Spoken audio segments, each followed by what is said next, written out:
there, Phoenix family. Welcome back to another episode of the podcast. We're almost at the end of the season. The men's have made it through the quarterfinals, so we will be talking about that today. As well as that, we've got our interviews with Ben Perry, Deshawn Ross-Paiwan, and Jackson Birmingham all in one. We also have our highlights across the weekend and a recap of the games that happened. Let's get ready for the quarterfinals. Alright, starting off with our recaps, we were versing Northside Wizards at home. Unfortunately, the women's had a loss to Northside Wizards 72-82. But it was a great game. You have to say, it was really close throughout. We had the lead at a few points during every quarter, but we just couldn't bring it home in the end. Unfortunately, this does mean that the girls' season is come to an end, but the girls had kept up a great fight the whole way through, and it was a really exciting game to watch, so I think the crowd did enjoy that part, except for the fact that obviously we lost. So, Northside had the doubleheader on the weekend, and this was their first game of their doubleheader. So they were versing Seahawks the night after at their home stadium, but luckily we kept it close, which it didn't help them in that second game for Northside, but let's not get into that. So Northside first their doubleheader, so they were resting a couple of their stars throughout the game, but overall we ended up losing. The Phoenix, looking at their shot chart, they took a lot of mid-range shots, so I don't think that's a bad thing necessarily. No. I think it's more they were making a read, coming off a screen. If the screener's defender is in drops coverage where they're sagging off a bunch, then that pull-up middy's there for the taking, and I think they just took it.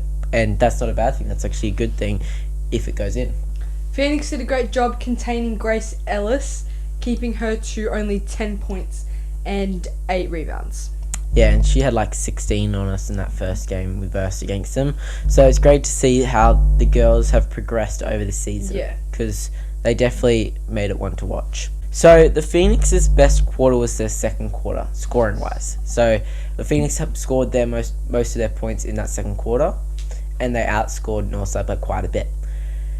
And I think looking at how they played, the way they did that was off of two things. First thing was their fast break points. So the turnover to the layup or, quick transition buckets. Mm-hmm. And their second thing was their points in the paint.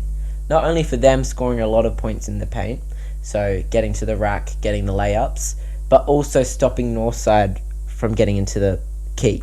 So Northside only had 2 points in the paint for that quarter. And all the other quarters, they had double digits. So I think that's really interesting on how to stop Northside. Keep them out the paint, they start to struggle. Yeah, I mean, at one point, I remember they had so much momentum that they came from a 11-point deficit, and then 5 minutes went by in the first half of the second quarter, and they brought it to a 2-point game. And they went into the third with a 2-point game. Erin Bowman had 29 points, 5 rebounds, and 10 assists, only 1 turnover, which means that ratio of 10 assists to only 1 turnover is really, really good. Yeah. Looks like MVP stats to me. Yeah. Izzy Palmer had 16 points and a steal also. Yeah. Looking at the other team, the Cy Parker-Williams had 25 points, 18 rebounds, 6 assists, 2 steals, and 2 blocks, so she had a really good game against us. Phoenix had a blowout win, 122-79, so great job from the boys. Reasons it worked. First off, our bench really came through this game. Lots of points off the bench, especially Ben Perry, who hasn't really gotten many minutes this season, but when he gets his minutes, he really makes good use of them. He had 9 points and 9 assists, and he had 8 assists by halftime, so he had a great game. Definitely on track for hopefully maybe the Alex Bar and Grill MVP of the game. But yeah, looking at his game, he just made quite a few assists that led to easy buckets. They were a pass to someone who didn't have to work for the points. It just kind of just came. And I think that was really good from him. As well as this, we had Luke Anderson having 28 points, 9 rebounds, 5 assists, and a block. Nelson had 22 points. Eric had 18 points and 8 rebounds and 3 assists. And 17-point games for both Deshawn and Switz. So, great game all round. Yeah, definitely. I think everyone had great. Even though Quinton Dove managed to get 31 points on us, I think our defense effectively shut down any other of Northside's threats and made them rely on only one player, which at the end of the day isn't going to win the game. Yeah, easy. The ball movement from Phoenix created high-quality scoring opportunities throughout the game. And the Phoenix really controlled the game from the tip, and they never really allowed Northside to build any momentum, which was really good. The only time they really built momentum was when we brought on our QSL players, the young boys. Yeah. And they had a couple of threes, but that was right at the end of the game, and we already had the lead by like 40, 50. So, great game overall. And, yeah, the result will hopefully give us a bunch of confidence going into the quarter final. So, for the top 5 highlights, number 1, Luke Anderson, slick spin move to shake Jed Richardson off him and score the easy layup. This one looked insane to watch. He literally, he just faked it so well, and then he spun so quickly that Jed just went flying that way. Yeah.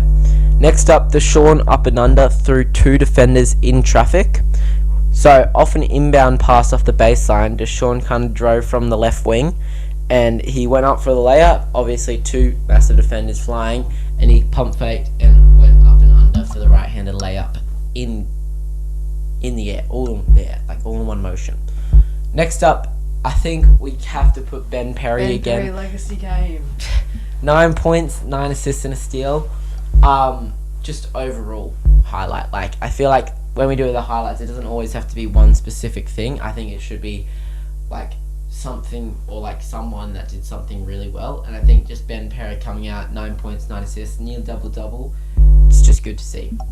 Number 4, Maya Price had a tough N1 over Nadine Payne, who is their key blocker and defender. So it was just great to see. And finally, Erin Bowman had a behind-the-back pass, was absolutely gorgeous, to Maya Price as well. Yeah, for that right-handed layup. That's all for our highlights. On to our interviews.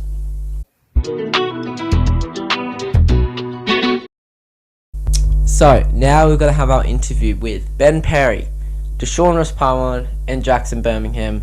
This is them post-game on the game from Saturday night and their thoughts on what's to come. Alright, first off, thoughts on the game. BP for MVP. Excellent stint from him. I think he might deserve the Alex Surf Club this week. I think he deserves it. Yeah. Nah, it was a good win. I think we needed it. Last year we lost, so I think the momentum going into the playoffs is going to be big for us. So it was a good win. Yeah, I thought the boys were firing. I think built excellent energy going into next week and building good momentum heading into the finals. So yeah, the boys are up and about. So we'll keep the thing rolling. And Ben, great game today. What was clicking? What was working? I think the boys were just hitting their shots, making me look and the passes look good, to be honest. Just got lucky on a couple ones. Probably a few would have been a turnover in a lot of other times, so just got quite lucky. So, what are your thoughts on the quarterfinals, and what are you guys thinking for the game plan? Ipswich? Pretty sure we play Ipswich. Ipswich, yeah. No, they obviously got good talent, a couple of NBL guys, so it's going to be a good challenge, but it's regular season's over, so it's the 1-game series now, so we'll be ready. Thanks, guys. Appreciate it. Thank you. Good job, guys. The preview heading into this quarter-final, it is 7 p.m. at Clippers on the 25th of July. It's just the men's playing, and it's a home game, so get tickets and please cheer loudly, interact with his DJing if you come down. Ipswich, we're versing Ipswich. They have no Sam McDaniel, which is great for us because he's one of their key players. Yeah. And to shut down Lamar Patterson, we're guessing that Eric will take on. Yeah, and we think Eric, the way he's going to guard Lamar, first off, lots of pressure straight away because Lamar's a shooter. He's averaging 2.58 threes a game. So Lamar wants to shoot that ball, so if we give him some pressure and not even give him the option, that'll be really important. On screens, go over, maybe even a hard show. We'll see what happens. Yeah. But basically try and get the ball out of Lamar's hand. Although Ipswich have some other scorers, the only real way they're scoring, looking at their footage, is because teams are overplaying Lamar so much that he's just finding the open play. So that hard show will definitely be an option, but I don't think it's one you want to rely on too much because Lamar is also really good at finding that open player for the layup, which means our help defense is going to be key because you look at how they play and the only real way they get assists is from defense laps, right? So the defense has a mistake and Lamar or the point guard, whoever's got the ball, they just recognize that and make the quick pass before you realize. So really important, we have good help defense, go over screens, potential hard show, because Lamar is averaging 20 points per game, 4.75 assists and 5.17 rebounds. Jamal Roberto is back for the game, which is great news for us. He's definitely been a key role this season. Last time we played Ipswich, we had a very big win. It was 88-123. Our highest scorer was Darnell with 20 points, and both Eric and Jamal had 18 points. Yeah. In the last time we versed him at Caloundra Indoor Stadium, Lamar and Sam McDaniel at the time only played 20 minutes max. So, and it's weird because this was the only time in the entire season they played under like 25 minutes, I'm going to say. So I think that's really interesting how it was us that they did that against, and whether it was something to do with their Brisbane Bullets duties or if it was just a game plan, we'll see, because now we don't have a lot on them like us versus them. It's more them versus another team. So it'll be interesting to see how Sean Page directs the defense and offense to go against this team when we haven't had much game time against Lamar and the Ipswich team. Obviously, they played pretty well. The last game they played, they only lost by 3 points to Logan Thunder, which is a pretty good performance, definitely. For them. Yeah, and they were looking like they were going to win that game as well. So yeah, definitely, guys, get down to the game. Everyone's invited. You just have to buy a ticket. Yeah. If you see us there, say hi. You know, we'll be at the DJ stand playing the music. Yeah, get down. This might be the last time the men's play at home. So definitely come have a watch. It's great fun. Cheer along. Yeah, on to the outro. That's all for today's episode, guys. Thank you for listening. Grab your tickets right now while they're on sale and DM us if you have any questions. Thank you guys for listening or watching, and we'll see you in the next one. Phoenix Fast Break.